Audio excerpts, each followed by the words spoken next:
탑뷰에 플랜을 하나 꺼내 놓도록 하겠습니다. 여기 있는 세그먼트는 플로우 제너레이터에 영향을 주지 않기 때문에 이 세그먼트는 변경하지 않고 그냥 놔둔 상태에서 작업을 진행을 하도록 할 거고요. 그리고 이 플로우 제너레이터 같은 경우에는 스플라이언에서도 작업이 가능합니다.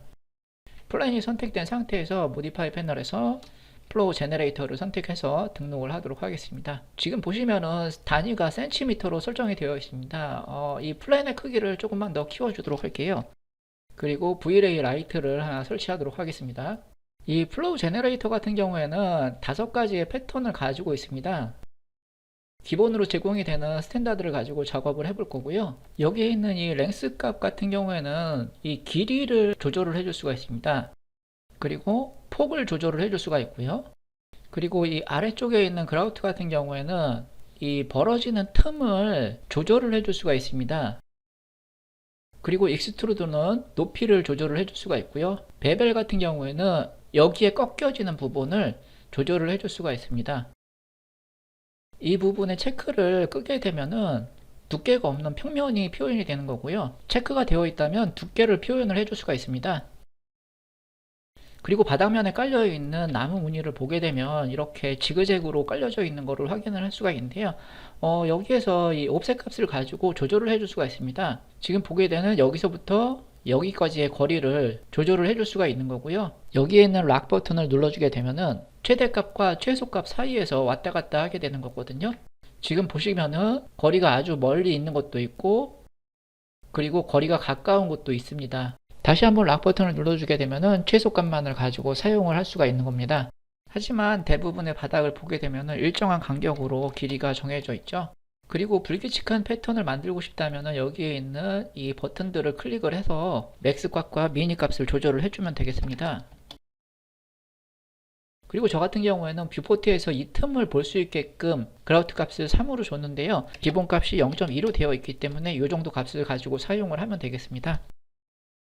이 벌어지는 틈을 조금 더 많이 줘보도록 할게요. 자, 이렇게 해서 50 정도로 주게 되면은 여기에 있는 이 로테이터 값을 사용을 해줄 수가 있는데 여기서 값을 높여서 변화를 좀 줘보도록 하겠습니다. 벌어지는 틈과 길이 또한 조절을 해서 완전 불규칙하게 만들어 주도록 하겠습니다. 이런 불규칙한 바닥 무늬를 이 벽 쪽에 이렇게 붙여 놓는다면은 건축물의 외벽을 표현을 해줄 수가 있고 플로우 제너레이터를 이용을 해서 바닥뿐만이 아닌 여러 곳에 사용을 할 수가 있을 겁니다. 이번에는 이 아래쪽에 있는 틸트를 한번 사용을 해 보도록 하겠습니다. 이 틸트는 옆에서 보았을 때 튀어나오는 곳들을 다르게 설정을 해줄 수가 있습니다. 이런 식으로 불규칙하게 설정을 해줄 수가 있습니다. 이번에는 플로우 제너레이터의 찰떡궁합인 멀티 텍스처를 이용을 해서 재질을 한번 넣어 보도록 하겠습니다. 이미지를 보게 되면은 서로 다른 7개의 나무 무늬가 있습니다. 그리고 서로 다른 7개의 그루시니스 이미지 또한 준비를 해 놓은 게 있습니다. 매티리얼 에디터 창을 열도록 하겠습니다. 매티리얼 에디터 창을 열어서 V-Ray 매티리얼을 하나 꺼내 놓도록 하고요. 아래쪽으로 내려서 멀티 텍스처를 하나 꺼내 놓도록 하겠습니다. 첫 번째에 꺼내놓은 이 멀티 텍스처는 디퓨즈에 연결을 시켜 놓도록 하겠습니다. 멀티 텍스처가 선택된 상태에서 메이저 텍스처를 선택을 하고요. Add 비트맵, 만들어진 7개의 나무 이미지를 불러오도록 하겠습니다. 매티리얼 에디터 창을 보게 되면 서로 다른 7개의 이미지가 순차적으로 불러와진 것을 확인을 할 수가 있고요. 오브젝트가 선택이 된 상태에서 재질을 적용을 시켜주도록 하겠습니다. 렌더링을 하고 멀티 텍스처를 하나 더 꺼내놓고 이번에는 그리스니스에 연결을 시켜주도록 하겠습니다. 메이저 텍스처를 선택을 해서 Add 비트맵, 이번에는 만들어진 7개의 그리스니스 이미지를 불러오도록 하겠습니다. 재질을 선택한 후에 컬러를 흰색으로 내려주도록 할 거고요.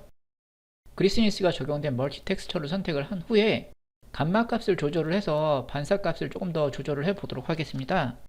수치가 낮을수록 반사 값이 심하게 나타나는 것을 확인을 할 수가 있고요. 렌더링된 이미지를 보게 되면은 거의 일정한 톤을 가지고 있는데 이것을 랜덤의 수치를 조절을 해서 변화를 좀 줘 보도록 하겠습니다. 지금 보시는 것처럼 어두운 나무 무늬와 밝은 나무 무늬가 이렇게 섞여 있는 걸 볼 수가 있고요. 이것은 여기에 있는 수치를 가지고 조절을 해줄 수가 있습니다. 그리고 셋 값을 조절을 해서 나무 무늬의 위치를 바꿔줄 수가 있습니다.